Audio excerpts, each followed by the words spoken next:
Welcome, ladies and gentlemen. My name is Dychronic here on this Destiny 2 video, and today we're going to be taking a look at the Destiny 2 weekly reset for October 6, 2020. Today is going to be the first day of the Festival of the Lost, otherwise known as the Halloween event in Destiny 2. So obviously there's going to be a bunch of stuff to show off that is specific to the event. I'm going to be showing off all the basic stuff from the beginning of it, and the rest is going to be up to you, as well as a regular weekly reset. Right, so when you first log into Destiny, you're going to see two messages. The first one's going to tell you that the Nightfall Ordeal is going to have double reward, and if you don't know, double rewards on Nightfall Ordeals is really strong. So if you can do some master level Nightfall rewards and farm that out as much as possible, you can get up to like 2 exotics per finish, and then a bunch of enhancement cores, prisms, shards, so many different things from it.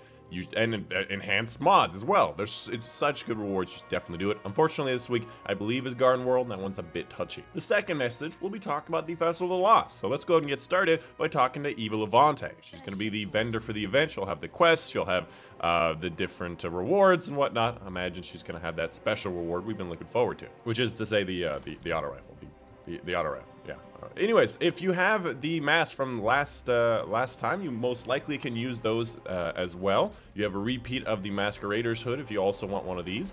You have to be wearing one of these masks during the event in order to be able to actually get the rewards to drop, so you might as well equip one as soon as possible. Seems as though right off the bat, Eva obviously has a bunch of rewards. It seems like the same rewards as last time. We have XP, Bright Dust, dailies, regular weeklies. Across the board, everything should be pretty straightforward, and she also has some Bright Dust dailies as well, which is always good because we always need a lot more Bright Dust.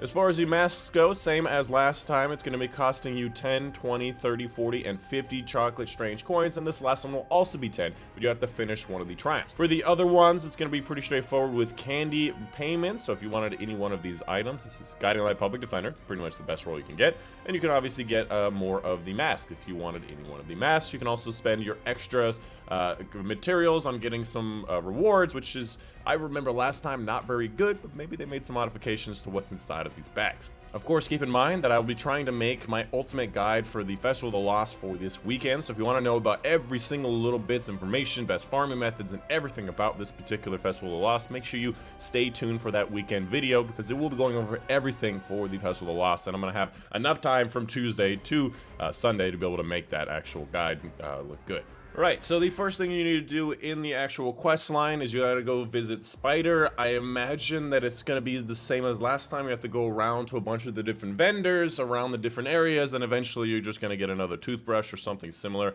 I still have my toothbrush from last year. I don't exactly know what we're gonna do with the toothbrush, and I guess you have to finish some part of the quest in order to unlock the Haunted Forest, but the Haunted Forest is gonna be the special activity for the event, which is activatable here, or probably activatable right here on the map like it was last time. It's gonna be a special thing where you have to go as fast as possible, kill as many bosses and enemies as fast as possible with modifiers and all that whatnot, so you can get a bunch of rewards. Apparently there's an extra few secret chests at the end giving you bonus rewards and all that whatnot. On top of that, there's a bunch of little rewards along the way. You can see on the tree here, there's a bunch of little blue and a purple icon at the top. This is just some candy and chocolate strange coins. If you wanted to get those out of the trees, there's a bunch of trees around the tower. You can go ahead and go get those. You damn well know I'm gonna go get these frickin' candies and coins. I wanna. Oh, gotta watch out for the garbage. Oh, I think they may have removed the garbage bag. There was a garbage bag that would like fall down and like push you off at some point around here. Garbador?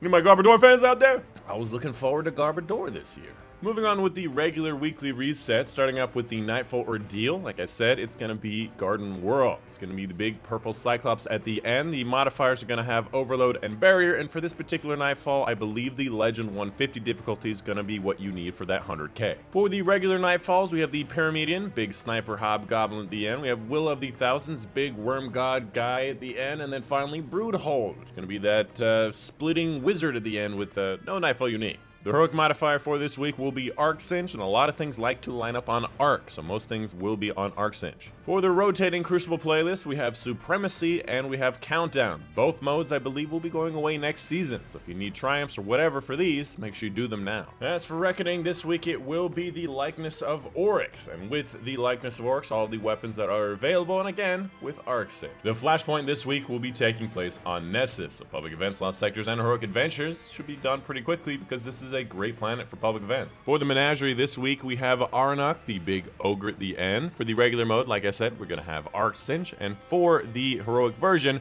we have things like Extinguish, Grenadier, Famine, and Solar Singe. And as always, I always say Arnok is the easiest boss. Not only the fact that boss room is pretty easy to deal with, there's also Grenadier, positive modifier, allowing you to have infinite Doomfang Pulgin supers, which is always fun. As for Escalation Protocol, this week it will be the SMG. That's because last week was the shotgun and next week will be the sniper rifle. Moving on to the moon stuff. For the Nightmare hunts this week, we have things like Skolas, Omnigul, and Fanatic. None of these are really that easy. I think Skolas is probably going to be the best bet. For the God of Salvation raid challenge today, we have Leftovers. Leftovers, the challenge takes place in the first encounter of the raid, and in this encounter, you're not allowed to kill any of these Cyclopses that spawn in during the Harpy boss's presence. So you are allowed and have to kill the Cyclopses that are already there, but you're not allowed to kill any new ones that spawn in. This one's an easy one and definitely free loot. Free loot! Free loot! Free loot! Moving on to Eververse's inventory, showing off all of the things for Bright Dust, as well as the current seasonal thing for the current event. There's a lot of stuff to go over. I'm not going to go over every little thing here and there, but a lot of these things you can obviously see in-game. The first thing I want to mention is that there's a special mask here. The I thought this was Saint 14 mask for a second. This is going to be that the spider guy's hat thing. There's gonna be a bunch of stuff. Let's go ahead and get started. First and foremost, we have a lot of repeat stuff from the previous event. You got the ocular shell, you've got the tombstone emote where you just throw a tombstone on the ground, it could sprout flowers. You got the transmit effect with the birds. You've got this dark fluorescent, which I liked on a couple things, perhaps not on this particular armor set. For the other Bright Dust section, we have things like heroic guitarist. We have the broom swept midnight, which is a cool sparrow. We got the ornament for the fighting lion, which actually the catalyst was available last time. Maybe it'll be available this time as well. Got a ship, got a ghost, got more arachnophile transmit effect. You got some projections, you got some other thing. This is actually new. I've not seen this one. Maybe this is not new, but I don't remember seeing this one. But reanimated entrance is pretty straightforward. You know it, you love it. You got the up and smoke, pretty straightforward. You got another arachnophobia. Got some other shaders here, whatever. Basalt toxic. Did not get last time. Wow. Okay. I want it. Yeah. Okay. Yeah, give that to me. All right, yeah.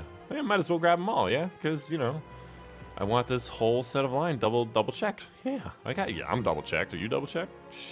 And finally, moving on to the event section, there's a bunch of different things you can purchase. You can obviously purchase last year's thing. This is going to be what the last year's thing looked like, which I believe I already have. It should give me at a discount, but for some reason it's not. But yeah, we have last year's stuff we can buy. We have this year's. I'm obviously on my Warlock, so I see the Warlock version. You cannot randomly get these from Bright Engrams, which is a big shame. There's no other way to get it other than to spend some 6,000 Bright Dust or 1,500 silver, which is a big shame. Got a bunch of stuff along the way. I'm not going to go over every single one of them.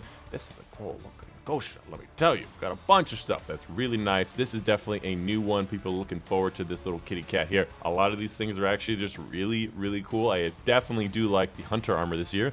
Last year, the Hunter armor was kind of trash. So I'm glad that this year is good. Yeah, so there's that. Hey, Garbador! Yeah, welcome back, buddy. Yay. I was gonna say, I knew that there was garbage up there. I don't know why they wouldn't copy and paste it.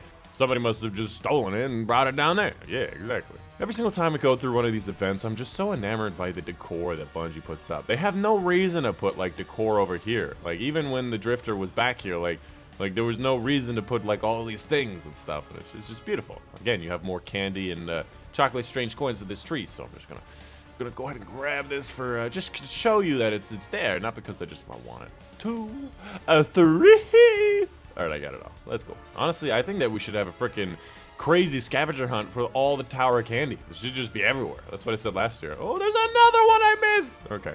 Yeah, of course. Anyways, the Hawthorne's weekly raid challenge. Let's see what we got going on here. For the Last Wish raid, we have Keep Out. This is going to be taking place in the vault encounter of the raid. And in this encounter, just don't let any of the yellow health knights into the center circle area. For the Scourge of the Past raid, we have All for One, One for All. It's going to be taking place in the first part of the boss area, but not the boss fight itself. In this encounter, every single person has to dunk all 3 the different colored buffs at least once. And for Crown of Stars, we have Total Victory. Again, the first part part of the boss area, but not the boss fight itself. In this encounter, you have to break the deception shield 5 times anytime you have the opportunity to break a shield. So while doing DPS, just break a shield 5 times. You have to coordinate with your team. But most likely, you'll just use the anarchy thing. Everybody loves the anarchy thing. It's mine!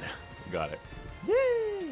Anyways, that's going to be the end of the video. Let me know in the comments down below if you have questions or concerns. If you're enjoying the Halloween event, of course, make sure you stay tuned for the Halloween event guide where I go over every bit of farming detail, every bit of information you want to know about the event. Personally, I'm a bit surprised I didn't see any special weapon. I thought they're going to be having the return of the Braytech werewolf. Maybe that has to do with the forest. Maybe it'll show up after you deal with Spider. But all that whatnot. Anyways, that is all going to be in that particular guide, so stay tuned for that weekly video. And of course, I also have my live streams I'm going to be having right after this video, so come check it out. I'm going to be playing some Destiny 2, obviously doing the event stuff. You can see what's going on, open lobby to come join us, and of course doing a bunch of other Prime stuff, so if you want to get some level ups and whatnot, we're also going to be doing that, so come join us. Yeah, that's going to be the end of it. Hope you guys did enjoy. My name has been Dychronic, and I'll see you guys on the next one.